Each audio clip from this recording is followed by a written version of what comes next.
Picture this scenario. You wake up at 11 a.m. to a soft notification chime on your phone. You roll over, squinting at the screen. You've received $127. Behavior 43. You smile. You pad over to your laptop, open it on a balcony overlooking the ocean in Bali. You watch the sales page for your digital course tick over. Another purchase, completely automated. You meet a friend for lunch and tell them you're working on the business, not in it. Later, you post a sunset screenshot, #passive income, #freedom.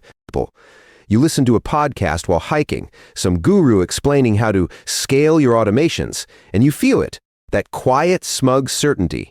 You've escaped, you've beaten the system, you've found the secret door.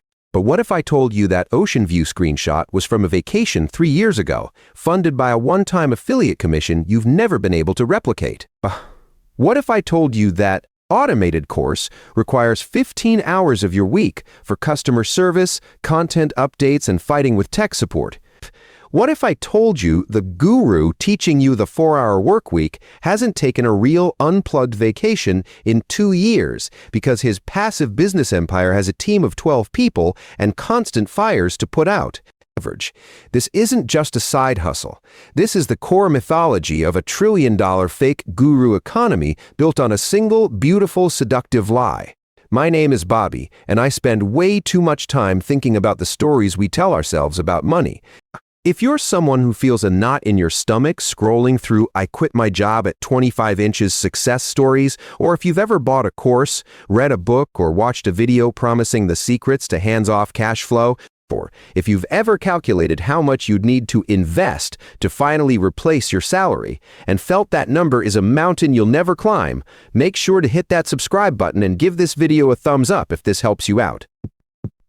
Because today, we aren't talking about getting rich quick. We are talking about the brutal, unsexy physics of how money is actually made. We're talking about the complete and total lie of passive income. Here's the thing about building wealth. The entire financial influencer industrial complex wants you to believe passive income is a lever you pull. Create an asset once, and it pays you forever. Set it and forget it. They tell you that with the right system, you can detach your time from your earnings. But that advice ignores the fundamental law of economic reality. Energy cannot be created or destroyed, only transferred. True sustainable output requires a proportional, honest input. And that input only comes in two exhausting forms: massive upfront capital or massive ongoing labor. Me introduce you to what I call the input-output illusion. To understand why this illusion is so persistent, we need to go back, not to the internet gurus, but to the original blueprint. Boston, 1929. The stock market is roaring, and a new idea is catching fire, that the average person can get rich through the market. Enter John J. Raskob, a senior executive at General Motors. In a famous interview titled "Everybody Ought to Be Rich," published in the Ladies' Home Journal, he laid out a simple, seductive plan. He proposed that by investing just $15 a month in good common stocks and faithfully reinvesting the dividends, anyone could accumulate $80,000 in 20 years. The math on paper worked perfectly. The media sensationalized it. The idea democratized overnight. You didn't need to be a Rockefeller. Steady, small contributions could build wealth passively. It ignored the sheer gut-wrenching volatility of the market. It assumed a perpetual bull market. It reframed Wall Street not as a place for capital allocation by business owners, but as a magical, self-replenishing pond for the little guy. Then, of course, the crash hit just months later. Those who had followed this set it and forget it advice, pouring their savings into the dream, were wiped out. Their passive strategy required active survival capital, a cash buffer, that they didn't have and the plan never mentioned. The psychological damage was worse than the financial loss. They blamed themselves for the strategy's failure, not the strategy's fundamentally flawed premise of effortless growth. But the myth didn't die, it just evolved. It was reborn in the 80s with real estate gurus promising mailbox money, in the 90s with dot-com books about the millionaire next door and his dividend portfolio, and in the 2000s with affiliate marketers and digital product peddlers. The promise of frictionless wealth is America's oldest and most persistent sales pitch. And that phenomenon, the belief that a small one-time input can generate a large perpetual output, is the input-output illusion. Now you might be thinking, Okay, Bobby, that's a nice story about 1929, but how does that apply to my actual life in 2025? Well, look around you. This dynamic is everywhere. You spend 6 months and $4,000 of your savings building a passive income masterclass. You launch. You make $20,000 in month 1. You're ecstatic. This is it. Passive success. But then the market shifts. A new platform algorithm buries your ads.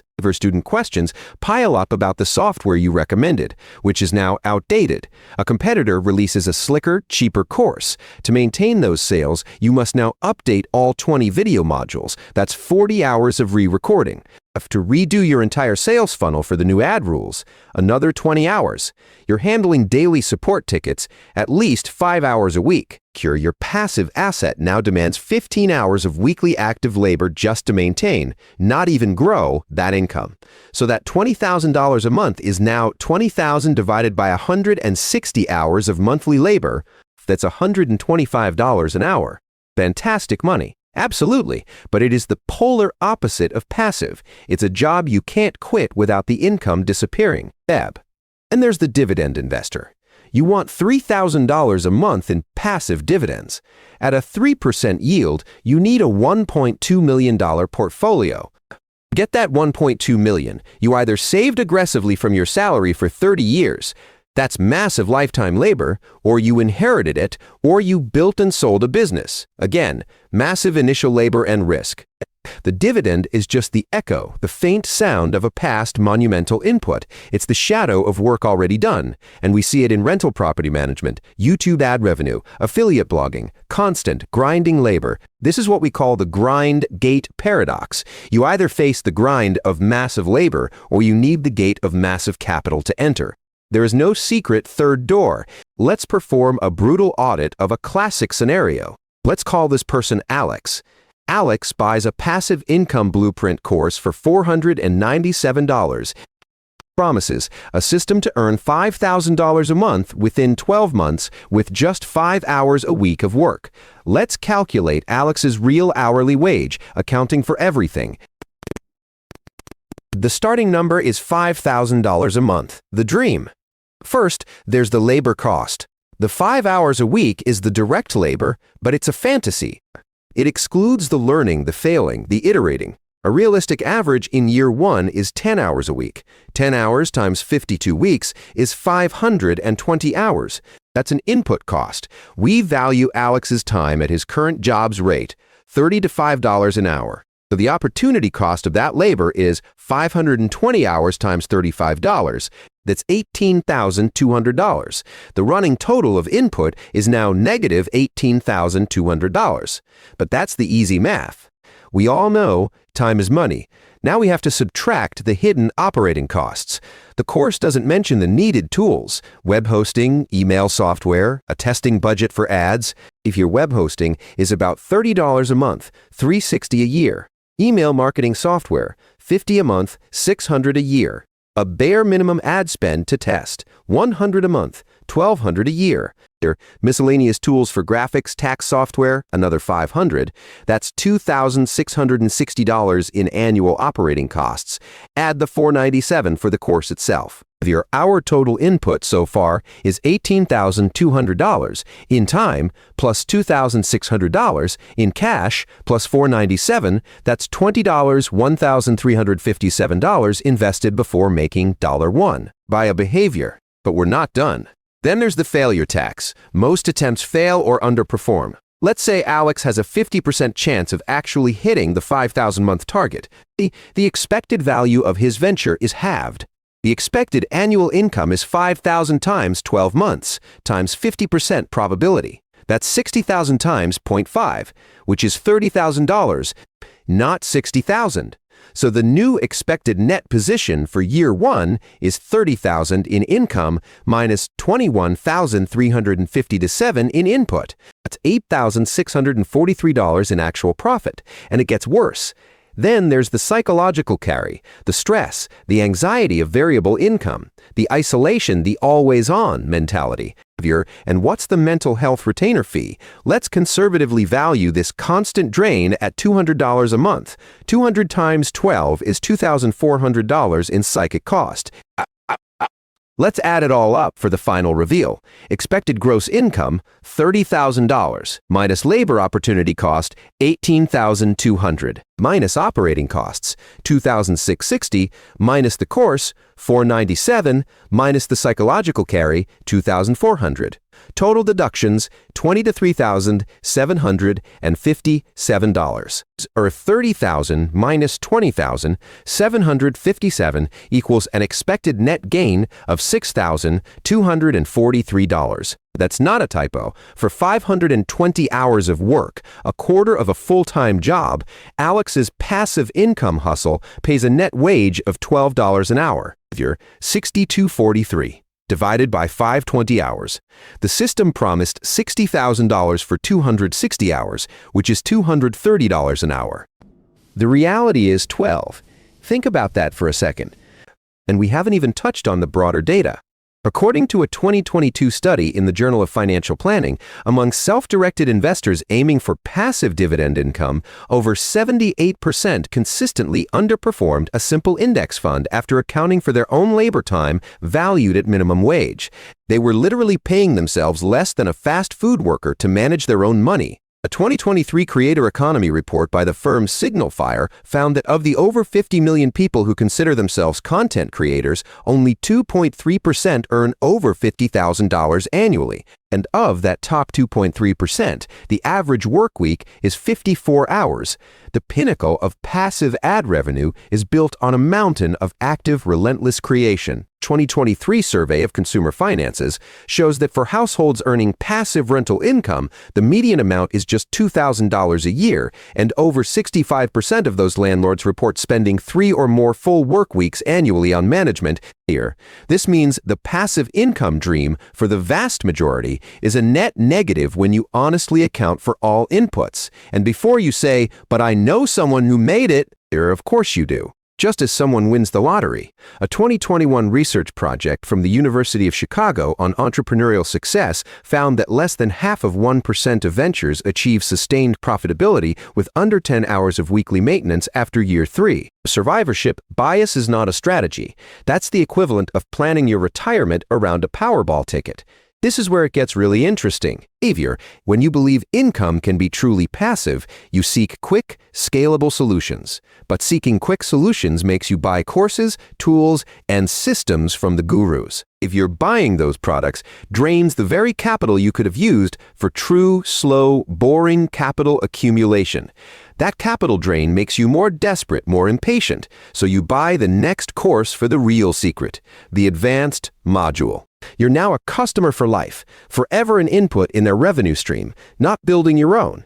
It's like a treadmill that sells you bottled water. The machine convinces you you're running toward a finish line, but you're just creating the thirst, the desperation that makes them money. Everything works fine until you run out of cash or mental energy, and then the entire illusion breaks at once. And here's what really gets me. The fake guru economy relies on this cycle. They profit on you, believing your time isn't valuable enough to build capital slowly through your career. They depend on you feeling impatient with traditional wealth-building paths. They literally budget for your failure, because failure means you'll be back for their advanced coaching package.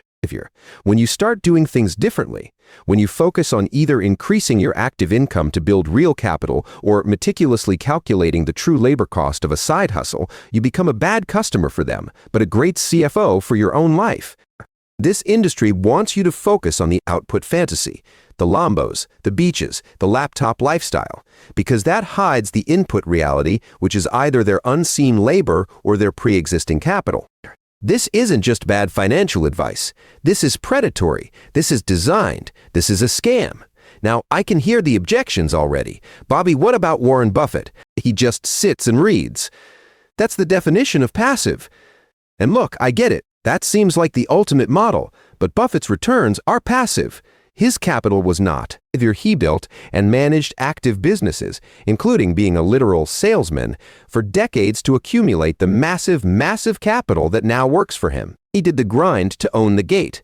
You're seeing the elegant end state, not the 50-year journey of intense active input. You might also be thinking, so you're saying don't try? Just give up and be a wage slave forever? The problem isn't wanting more income or building assets. The problem is believing it comes without a proportional, honest input. Mistaking the grind for the gate, or vice versa, is what leads to financial ruin. So what do you actually do with this information? How do you escape the trap? Let me give you something practical. Strategy number 1, the input audit.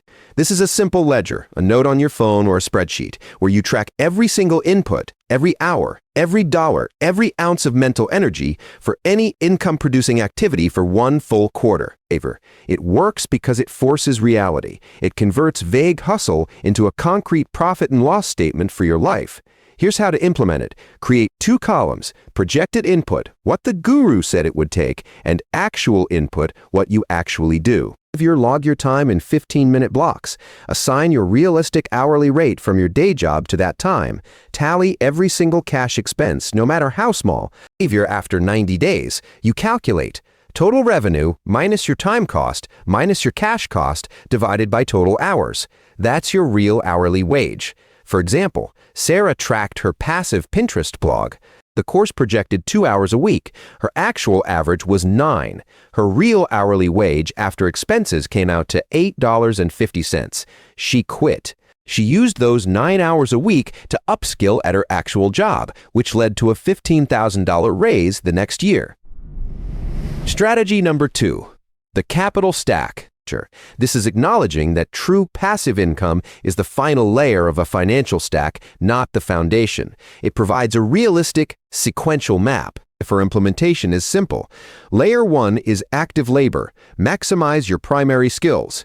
Get raises, promotions, consulting gigs. This is your input engine. Behavior layer 2 is labor to capital. Religiously save and invest a huge portion of layer 1's output into truly passive vehicles like low-cost index funds. Layer 3 is capital to income. Only when layer 2 is substantial do you even think about harvesting dividends or interest. That income is the result, not the tactic. David focused 2 extra hours a day on his coding career, not a side hustle. In 3 years, his salary doubled. He automated his savings into index funds. His passive portfolio growth now absolutely dwarfs any side hustle income he could have built. Strategy number 3, the labor leverage ladder. If you choose the grind path of building a business, this plans each step to systematically reduce your personal labor input per unit of revenue. Step 1, do it all yourself to learn the system. Step 2, systematize it. Create checklists and standard operating procedures. Step 3, delegate it. Pay someone else to follow your system. Step 4, productize it. Turn the system into a self-service product. Maria did this with freelance SEO. She did the work, documented her process, hired a virtual assistant to handle reporting, and then turned her framework into a small course. She now earns from the course while her VA handles client work. The income is managed, not passive, but her personal labor is minimal. But the biggest shift is psychological. You have to start asking, how can I make my waking hours more valuable, and how can I convert that value into capital that doesn't sleep, instead of how can I make money while I sleep? You're a value creator who understands the precise exchange rate between your time, your capital, and your freedom.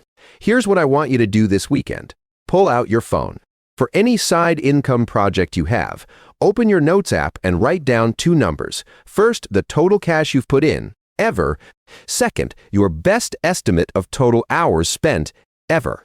Now divide the total net profit by the total hours. That number, that brutally honest hourly wage, is your truth. What you'll discover is exactly which side of the grind gate paradox you're actually on. I want to leave you with one final thought. Wealth isn't really about income streams. It's about optionality. The freedom to choose what you do with your time, who you spend it with, and what problems you want to solve. The passive income lie has cunningly reframed that optionality as laziness, making you feel guilty for wanting freedom unless it's monetized. We thought the goal was to escape work, but the reality is the goal is to find work that matters to you, or to build capital that gives you the safety to find it. The former requires deep skill. That's labor. The latter requires deep savings. That's capital. Our grandparents understood this intuitively. A pension, the result of a lifetime of labor at a single company, or a paid-off farm, a piece of productive capital, the behavior that didn't expect it in their 20s, from a TikTok side hustle. The people who actually thrive financially aren't the ones hunting for passive income loopholes, or they're either masters of a valuable, well-compensated craft, or they're patient, relentless architects of capital. Often, they are both, sequentially. You can't hack the fundamental equation of reality. Output is and will always be a function of input, but you can choose which input you optimize, your time's value or your capital size, and you can be brutally, mercilessly honest about the exchange. When you let go of the fairy tale, you claim your power. You stop being a customer for hope and start being an engineer of your own financial physics. If you're not broken for wanting an easier path, you're human. This journey is unfair because the loudest voices are selling the fantasy, not the blueprint. It's hard, but once you understand the grind-skate paradox, you can stop chasing ghosts and start building real, tangible ground beneath your feet. If this video sparked something in you or finally opened your eyes, share this with one friend who's still dreaming with their eyes open. Smash that like button if you're ready to do the real math. Hit subscribe for more content that challenges how you think about money. Thanks for watching, and I'll see you in the next one.